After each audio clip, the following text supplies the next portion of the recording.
Hey everybody, this is Nathaniel Provincia with my very good friend Dr. Worster and his friend Megan. What's going on, Megan? How you doing? Hey guys, how's it going? Pretty good. And we've got with us Natalie Wexler over here. Now, Natalie, I have to be honest with you. I'm not as familiar with your body of work as my good friend Dr. Worster. But I'm trying, man. I'm trying. It's hard to keep up with all these educational Her book leadership needs to be in giants. every educator's hand in the country. I'm not even like blowing it out. I'm I serious. I agree. I do know of your work as a parent, believe it or not, though. And so I might be speaking a little bit more on a parent perspective. I'm in schools all the time. I am fascinated with the reading wars. I am fascinated with when I go into classrooms across America, what I'm the good things that I'm seeing when it comes to literacy instruction and some of the bad things that I'm seeing in with literacy instruction. Eric and I were, when we've been doing this podcast, you were one of his Mount Rushmore guests to have on here. So congratulations of Thank you. being on the Community Connection. So Dr. Worcester, I'm gonna let you start things off, man, and then we'll All right. bounce around Natalie and we'll take it from there. Megan, I think you have our first question. What do you got, Megan? All right, so Ms. Wexler, you've had an amazingly diverse career from law to journalism and education writing. So what led you to focus on education, specifically literacy and writing? Well, it was sort of accidental, but I live in Washington, D.C., and about 15 years ago now, there was a lot of education reform activity going on here. And it just seemed really important to me to figure out, there's a lot of talk about the achievement gap, and that just, I wanted to know what was going on. Why was there this gap? Why was it so hard to narrow? So I started, I had a background in journalism, although I'd been doing other things, as you know, a little trouble figuring out what I wanted to do with my life. But um, I, I mean, I think writing for me has always been one way of figuring things out. And so I started writing about what was going on here in DC for a local news website, and sort of stumbled upon this problem that was bigger than a blog post and bigger than Washington, D.C. And I actually, I'm not saying it had not been written about. I was completely unfamiliar to me that there was we weren't teaching kids anything much substantive in elementary school. Was basically the problem. Then they get to high school and you'd wonder how come they don't know anything.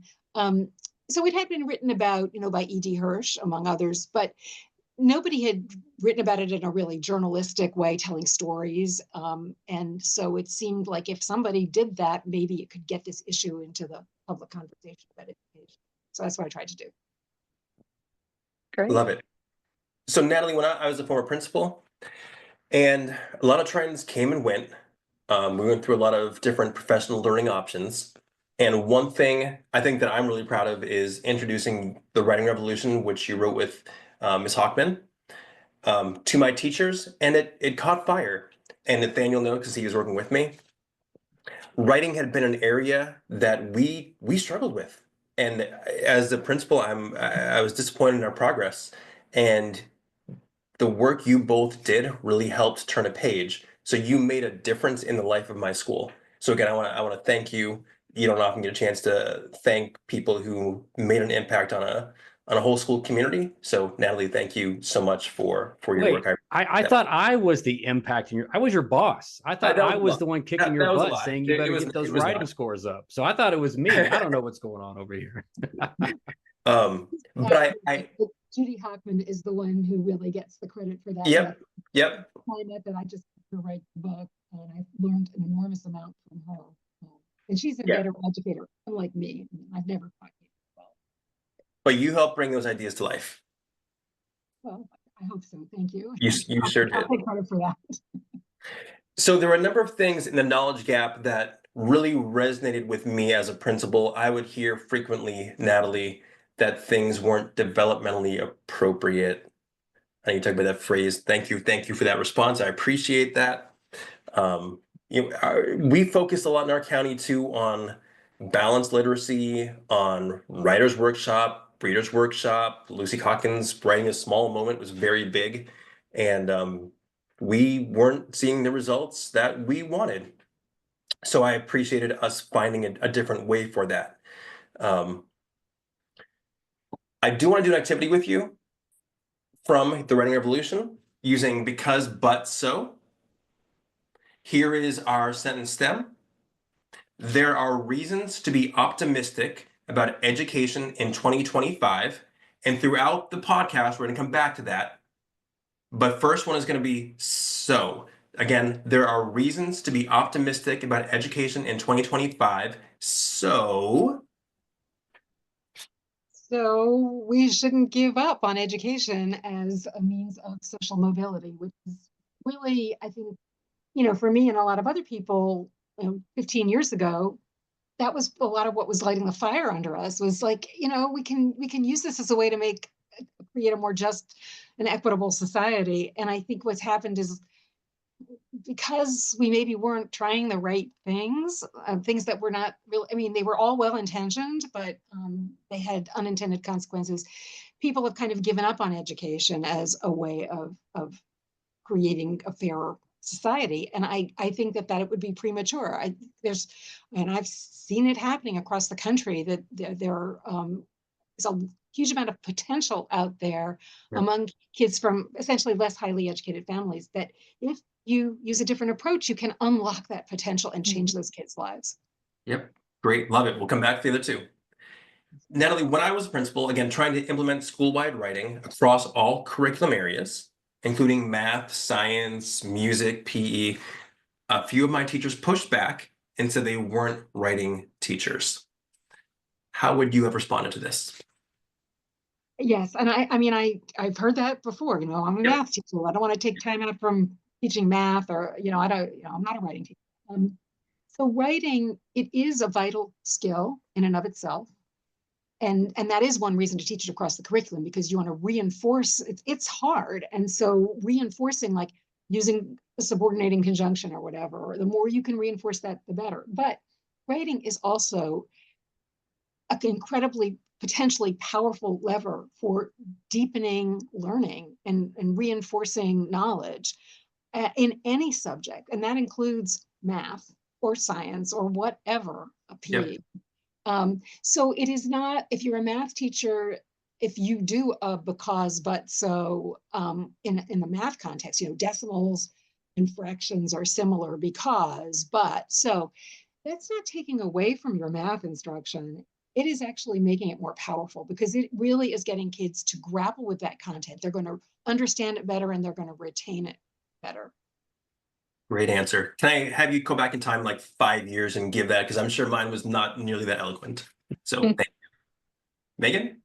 All right. So when I first began reading The Writing Revolution, I was volunteering at my children's school as a parent volunteer, sitting in a hallway helping to proctor our state standardized tests. So well-timed opportunity to read and reflect. And there were, I shared this with Eric a few weeks ago, and he made fun of the amens and all the notations that were listed in here. And I'm not a very spiritual person, but this instructional approach really spoke to me. Specifically, as a former special education teacher, providing explicit instruction is a high leverage practice identified by the Council for Exceptional Children and the CEDAR Center.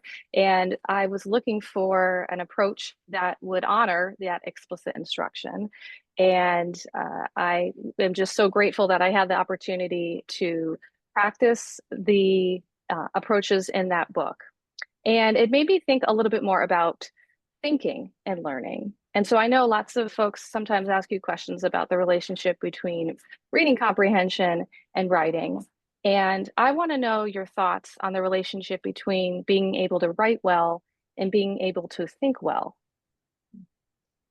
Yeah, that's a great question. And I think, there is a two-way relationship between oral language and writing. And then there's the relationship between writing and thinking.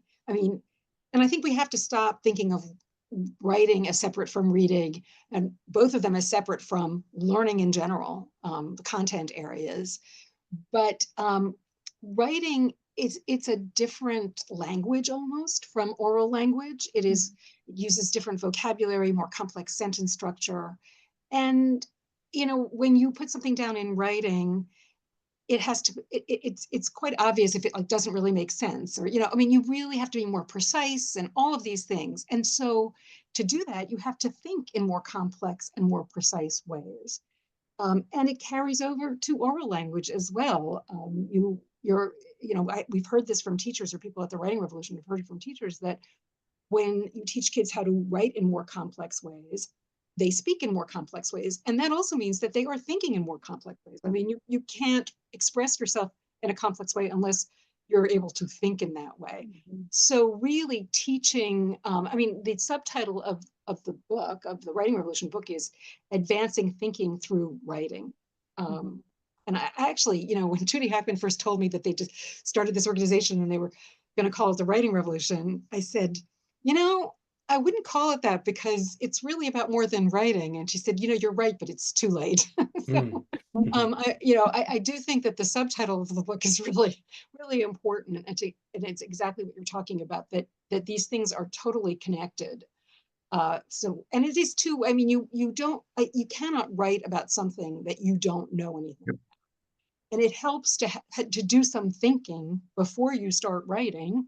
And so oral discussion, like classroom discussion can sort of lay some of the foundation for then writing an outline or whatever.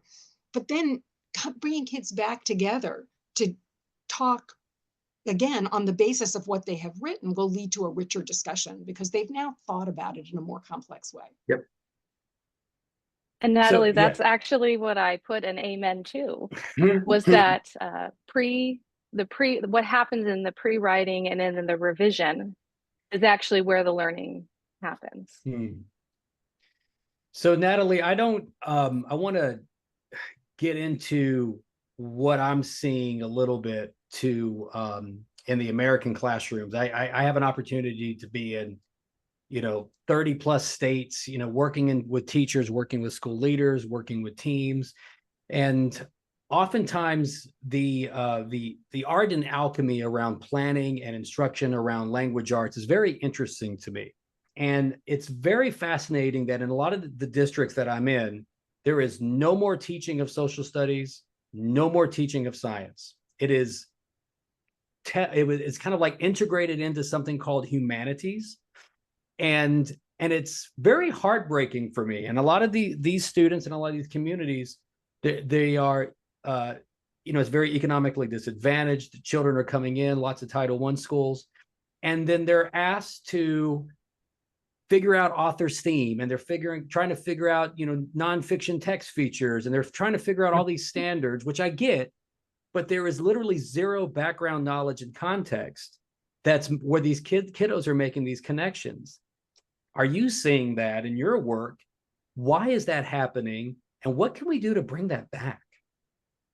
Well, yeah, certainly. It's reading and math have always taken up more real estate in the elementary curriculum than science and social studies. But in the past 20 years, as reading and math tests have become so important, I think, especially in schools where test scores are low, you've seen an even greater marginalization or even elimination of anything but reading or math. And that's very short-sighted. But I think it is driven a lot by the theory that, well, if we want to get those reading test scores up, we got to spend more time on reading, which, by the way, there's some evidence to indicate that is backwards, because the Thomas B. Fordham Institute looked at some data that had been collected by the federal government on how much time elementary schools were spending on reading, math, science, social studies. And basically they said, what happens if kids and it was 2 hours a day on average for reading, although I've been in schools where it's 3 hours, Sure. But they asked, what happens if kids get an extra half an hour a day of social studies? And they found that by 5th grade, that was correlated with higher reading test scores. They also asked what happens if kids get an extra half an hour a day of reading or ELA, and that they found that was not correlated with higher reading test scores. And of course, that study cannot tell us why, but there are a couple of additional findings that indicate that probably what was happening was the kids who were getting more social studies were getting more of the knowledge and vocabulary they needed to understand the passages on the reading test. They found that the kids from the lowest income families got the most boost from additional social studies. The kids Mhm. from the highest income families got no significant boost from Mhm. studies, probably because they already knew that vocabulary. But so, you know, we have really been undermining our own efforts in this quest to boost reading scores by spending more time on reading. But I would like to say, I mean, you mentioned the curriculum Wit and Wisdom. Sure. That is a curriculum. I mean, it's one of a number, maybe 6 or 8 curricula now that are labeled as literacy curricula, but they bring in topics from science and from social studies. That And is correct. the reason that they do that really is it's sort of an end run around the elementary schedule, because it's very difficult to get elementary schools to spend less time on reading and more time on social science. Yeah. So you bring that stuff in. Now, it's not to say you should still be doing science and social studies in addition to Right. ELA, but it's certainly better than an ELA or a literacy curriculum that is essentially devoid of content or really puts skills in the foreground, and the Yeah. content is basically used as a means to teach the skills, and it's just random topics. Yeah. I've seen some very interesting things, Natalie, even like, and look, I'm a history guy. I love history. I love the lessons, because I think history is kind of like, it's about the past, but it's really about what could happen in the future. Hello, what's going on now in our country? And I just think that kids need to be inundated with multiple kind of like contextual opportunities. And I think that was one of, as an outsider looking at that particular program, I felt that yes, it was trying to build in some science and social studies, but it wasn't enough. I just felt the breadth needed was very limited, for me and my perspective. So, but I Well, can see the attempt. I mean, I have a background as a historian, among other things. So and one of the things that really gets me when, Eric, you mentioned developmental appropriateness, that Yep. there's a widespread view that it is developmentally inappropriate to introduce history below like 5th grade. And there is absolutely no evidence for that. In Right. fact, history can be presented as a series of stories. And guess what? Kids really like stories. And I have seen second graders, and not just me, other people have told me this, totally fascinated by, for example, the War of 1812. If it's Sure. presented in an engaging way, and Yep. if they have the background knowledge to Yep. understand the issues, they couldn't get enough of Totally. it. Totally. Natalie, I think what determined for a lot of my teachers whether or not something was developmentally appropriate was whether they thought they could do it or not. And amazingly, if they thought they could do it, they could. It's time for STEM number 2, and then I'm going to go into a current events question. Natalie, there are reasons to be optimistic about education in 2025, but Um, but there are also reasons to be pessimistic. I mean, maybe I won't go that far, but which of the possible buts will I finish that sentence with? But there's an assumption that all we need to do is fix phonics instruction, and we will have solved all our problems. Mm. And I think that's one of the things I'm most worried about. And I'm not against systematic phonics instruction by any stretch of the imagination. And I think it's great that we've addressed some serious problems with that. But because attention has been focused on problems with that area of reading instruction almost exclusively, yes, people have assumed just fix the phonics part and everything else can stay in place and we'll be fine. And that's just not true. not that easy, huh? That's too bad. If you want kids to get a meaningful education and acquire substantive knowledge, then you have to be somewhat specific about what knowledge they should acquire. But you need more than just, students will learn how to find the main idea and make inferences. What are they going to be reading? What should they be reading? And what should they be learning in social studies, which is not as tends to attract controversy. The Sure. list, right? And I think one thing that's unfortunate is that, and partly due to the media, and I'm not faulting them because they don't, they tend to be drawn to conflict. I think Yep. we've got this idea that people are hugely polarized about what kids should learn in school. But there are surveys out there showing that actually there's quite a bit of agreement. I mean, maybe not on exactly when or exactly how, but 90% of the American public think, yeah, kids should learn about the history of slavery in the United States. It's really not controversial. And so I think we need to focus more on what we agree on for the sake of kids and make some compromises. And nobody's going to have everything they want in the curriculum. Yeah. But if we don't figure out a way to agree on some common content, kids are going to suffer. Natalie, you have a new book out. Megan, you have a question about that? I sure do. So in addressing your concern that the science of reading, the biggest takeaway is that only phonics needs to change. And if we only do that in 5 years, we're going to put our hands in the air and say, well, that didn't work either. So you quoted recently that we have made the mistake of trying to teach comprehension as though it were a set of transferable skills. Can you elaborate on what you meant by this? Yeah, I mean, I think this again has something to do with standardized reading comprehension tests, because they are purportedly just testing kids' abstract ability to make inferences or whatever, when in fact they are, as cognitive scientist Dan Willingham has said, knowledge tests in disguise. But because there's a perception that we're testing these skills in the abstract, so we can teach them in the abstract. That is what reading comprehension instruction has focused on. So there'll often be a skill of the week, and maybe comparing and contrasting. And so the teacher will model the skill using a text, not chosen not for what it's about, but for how well it lends itself to demonstrating the skill.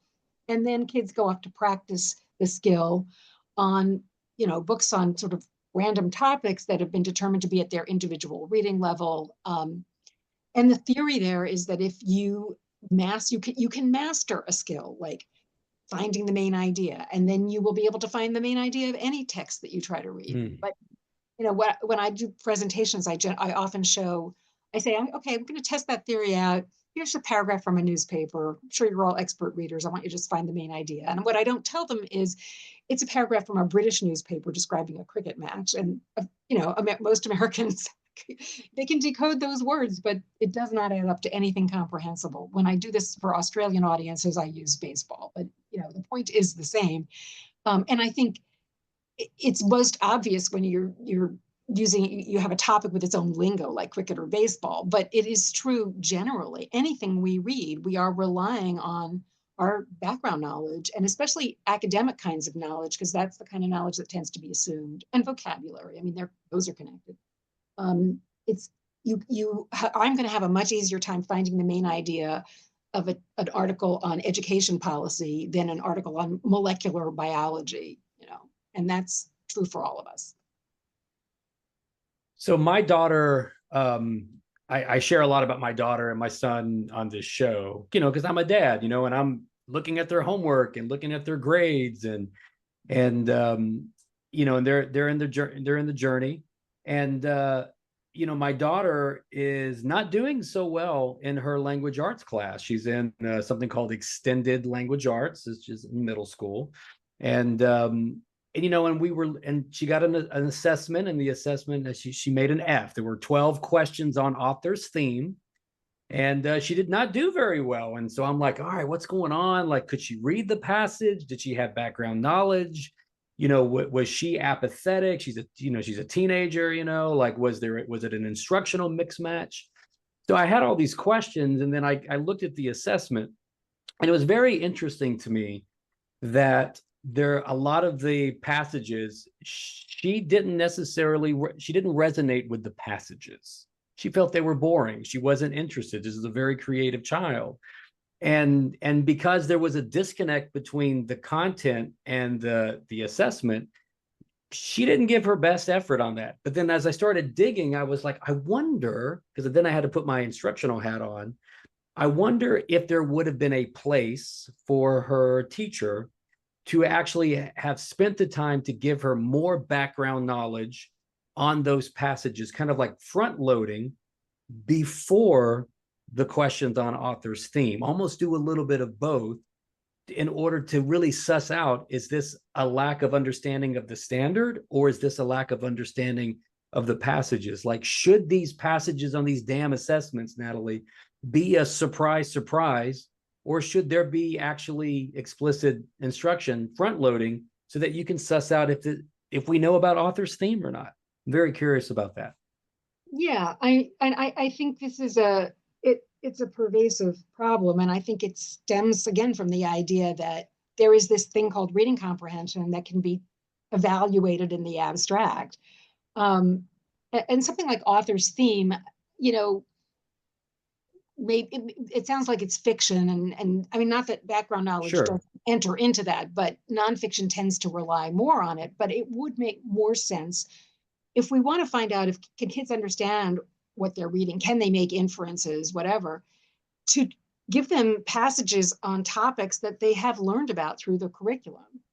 It doesn't have to just be, I mean, Louisiana has experimented with this, with a new kind of reading comprehension test that is tied to the curriculum created by the state that's used in like 80% of classrooms in the state. They're just doing this experiment is just in the middle grades, actually. But so Mhm. these kids, the state reading test consists of some passages that are going to come from books they've actually read, maybe The Giver, but then there'll be another passage that might be from another work of dystopian fiction. So it's not something they've actually read, but it is something they have some background knowledge about and some, theme, maybe they would be able to talk about a theme in common between these two texts. So I think that is a much fairer reflection of what students are actually capable of doing, rather than just testing them essentially on whatever knowledge they may have happened to pick up and, may or may not be interested in. Yeah. And I think that's a wonderful opportunity for especially middle schools, high schools, when they're working in their collaborative teams to be able to say, all right, let me step out of my curriculum for a second as the language arts teacher and let me figure out what are they doing? What are my colleagues doing in social studies that I can bring this in? What are my colleagues doing in science that I can bring this in? What are my colleagues doing in CTE that I can bring in to kind of bring this to life? Or do I just teach the canon the same way I've been doing for, 30 years or whatever? And I think that's one of the things that can bring context to life for kids is that background knowledge and maybe reaching across the hallway to be able to have these robust conversations with your other counterparts. I would say schools should provide, and Judy Hockman is a big fan of this, common planning time so that teachers can talk to other teachers across disciplines, ideally, Yep. and make those kinds of connections. And by the way, I don't know how many teachers are actually teaching the canon, because one of the things I'm concerned about is kids don't seem to be reading books even in high school. Natalie, I agree with you. It's Natalie, happening. It's happening. I'm seeing it with my own eyes. That's and happening. in pockets, but I think we are moving away from, unfortunately, a general common core of knowledge. Natalie, your new book, The Other Science of Reading, it aims to bridge the gap in literacy instruction. We talk a lot about the science of reading. What do we need to know more about the science of learning? Well, essentially, I'd like to get across the idea that the science of reading should be connected to also the science of writing, but both of those things are subsets of the science of learning. Mm. And we've been treating these things as though they were entirely separate, and they're really not. And there is a lot of research that's been done on how kids learn, that, first of all, most teachers never hear about.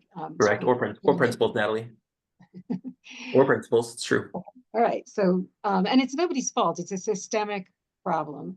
But if you are a literacy teacher and you do learn something about these principles, highly evidence-based principles of teaching, like engaging students in retrieval practice, for example, which involves just recalling things that but you may have slightly forgotten. And we forget so much of what we take in. This is a way of ensuring that you'll not only retain this knowledge, but you'll be able to access it when you need it, and that will help you learn more related stuff to that. Well, what if you are a literacy teacher, a reading teacher, and you're having your kids practice these non-transferable skills like finding the main idea or making inferences? There's no way for you to use retrieval practice because there is nothing substantive for kids to practice retrieving. These cognitive science principles all assume that you're teaching either something substantive like history or science, or you're teaching a truly transferable skill like decoding words. So that's one message I want to get across. And the other is that if if you look at standard literacy instruction through the lens of cognitive science, you see that we have been making reading and writing much harder for kids than they need to be, primarily because we've been asking them to read and write about topics they don't already know about. Yep. And that's cognitively overwhelming. So Natalie, as a journalist, I've got to ask, because I've been in education, I think Megan and Daniel have been in education. Why, when you said teachers don't know this and I added principals don't know this, why do you think we get, or in education, and I'll just speak for myself and people that I know, we get caught up in things, whether it be developmentally appropriate or learning styles or guided reading or balanced literacy. We get so caught up and so invested in these things that people don't want to listen or imagine about a different way, even if there is a broad scientific basis for those alternative ways. I know you can't get into all of our heads, but why do you think that is that way in education? Well, I'm not sure I can give a really general answer, but I think, you know, a lot of what teachers learn during their training, they not only don't learn about cognitive science, they learn things that conflict with evidence Right. from cognitive science. Which seems odd. Yeah, and I think that the fundamental thing there is that, you know, 100 years ago in schools of education, there was a reaction against sort of 19th century methods, you know, and this idea of a harsh schoolmaster forcing kids to memorize things that they couldn't understand. And there was this theory that it was just good to memorize stuff, even if you couldn't understand it, because it, you know, like you're training a muscle, a memory muscle. Sure. Memory doesn't really work quite like that. But, you know, so nobody's advocating that, though. And we're still living with the reaction against it. And the reaction against it was, maybe it was a good corrective at the time, was we want kids to have more control over their education and have some choice and discover things and not have the teacher just, you know, standing at the front of the classroom and teaching them stuff and requiring them to memorize stuff.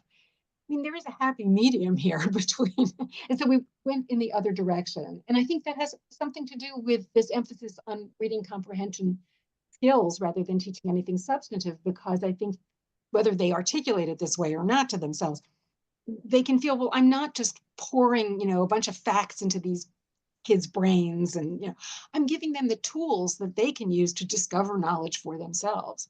And, you know, eventually maybe kids will be able to do that. But if you start without a base of knowledge, those things are not going to help you. You do need a teacher to teach you some stuff. Natalie, Right. Eric and I we interviewed this fascinating individual named Nathaniel Swain.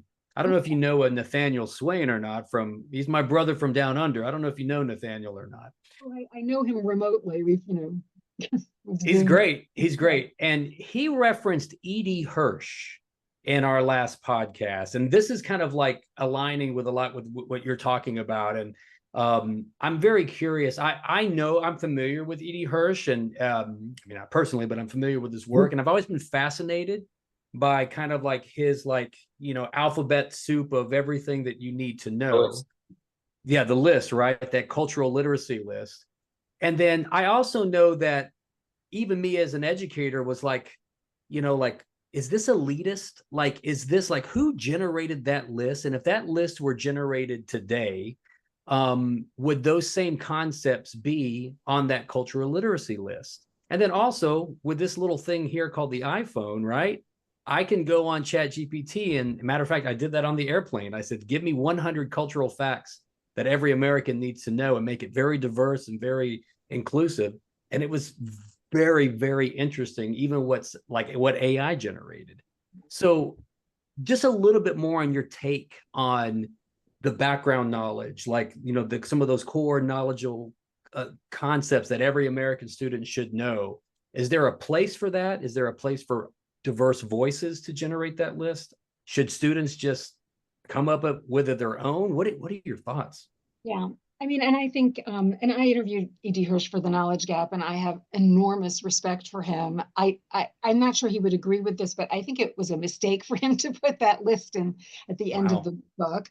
I mean, he told me that people were buying the book just to use that list as a kind of party game. But I think it led to people assuming that he wanted kids to just memorize the words and phrases on that list, which was not his intention.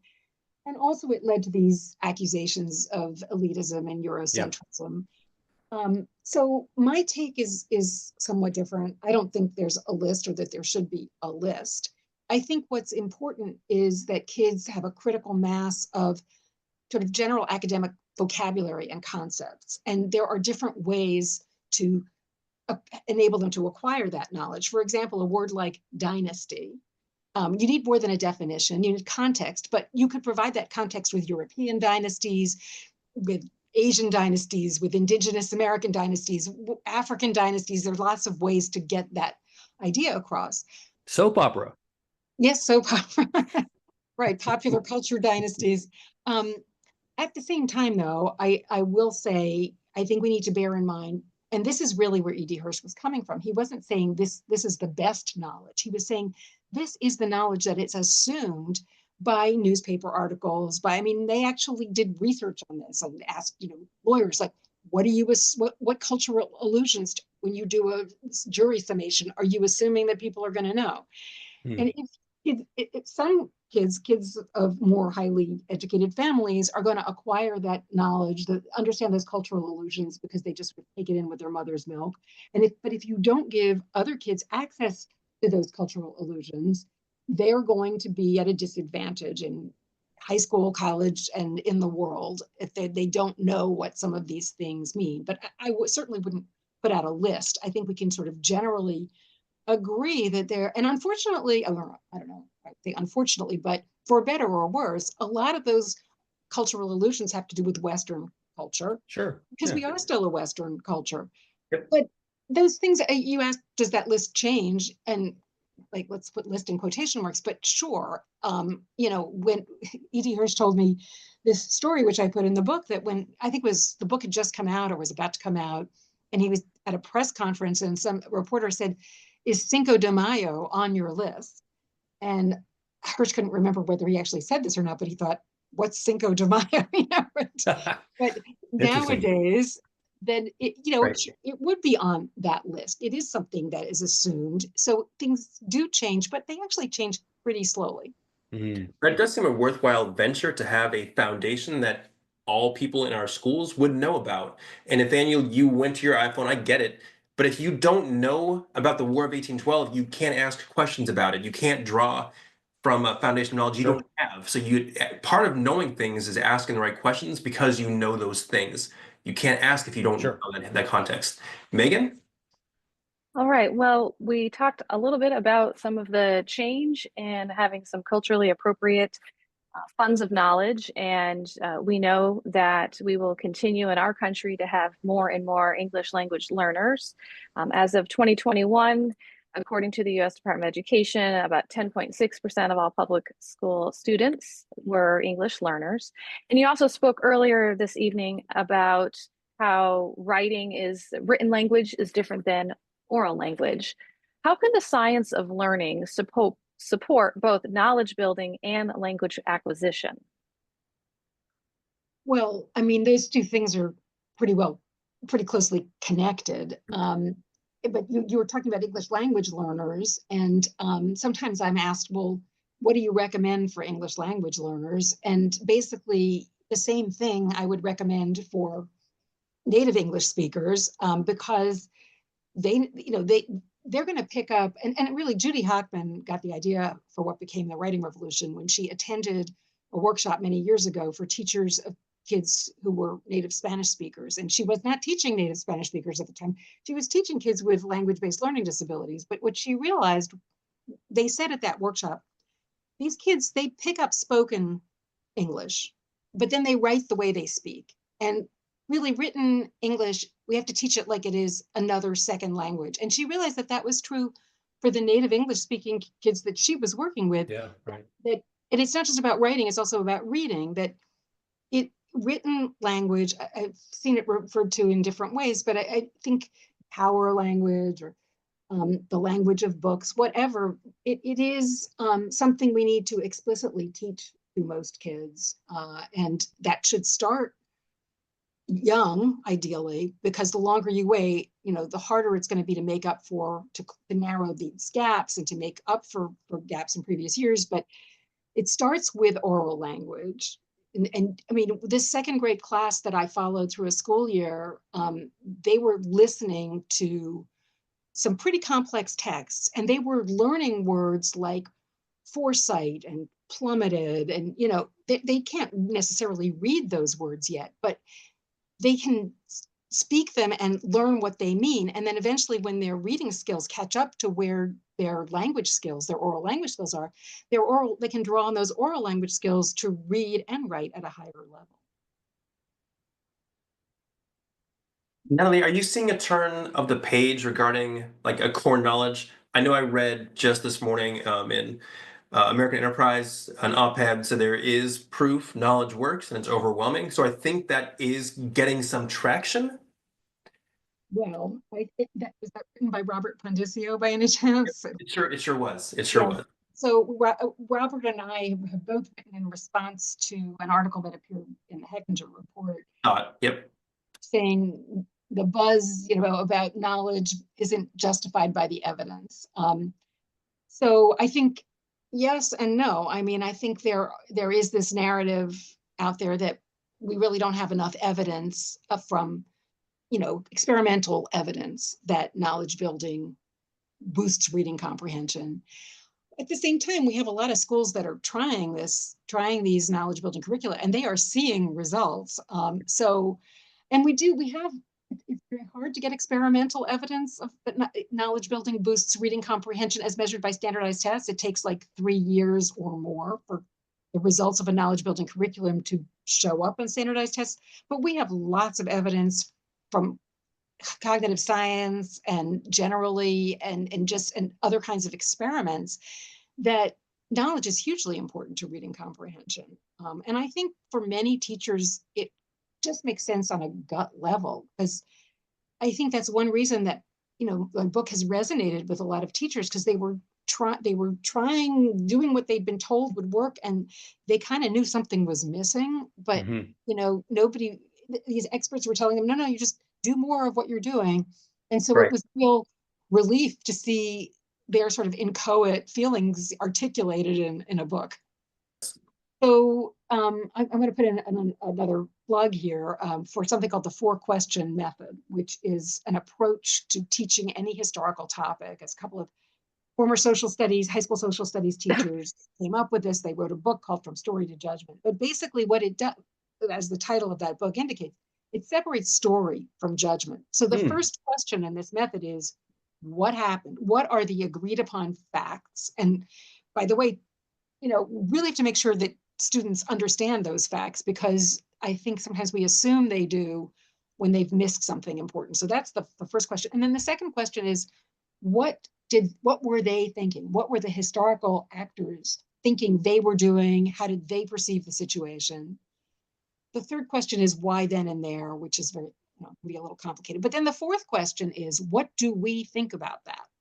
And you can only intelligently answer that question if you understand what happened and what the historical actors were thinking. But also that fourth question, in most instances, should be a debate, right, on the basis of what they've learned through the other questions, not the teacher telling them what do we think about that. I'm hoping that our policymakers and community members and teachers and administrators who watch this show go out and get your new book and listen to the lessons in it. And in this book, again, The Knowledge Gap is phenomenal. Perfect. So Natalie, there are reasons to be optimistic about education in 2025 because the word about the importance of building knowledge is spreading, and teachers are seeing things happening in their classrooms that they never expected. So Natalie, thank you very much for your gifts, and can't wait to get a hold of your books, man. I don't have any copies of your books. I got to get a hold of some. Telling you what, I'm behind the curve. Natalie, thanks so much. Hang out with us just for a little bit as we sign off and take care, okay? Right. Thank you guys. This was fun. Thanks, Natalie.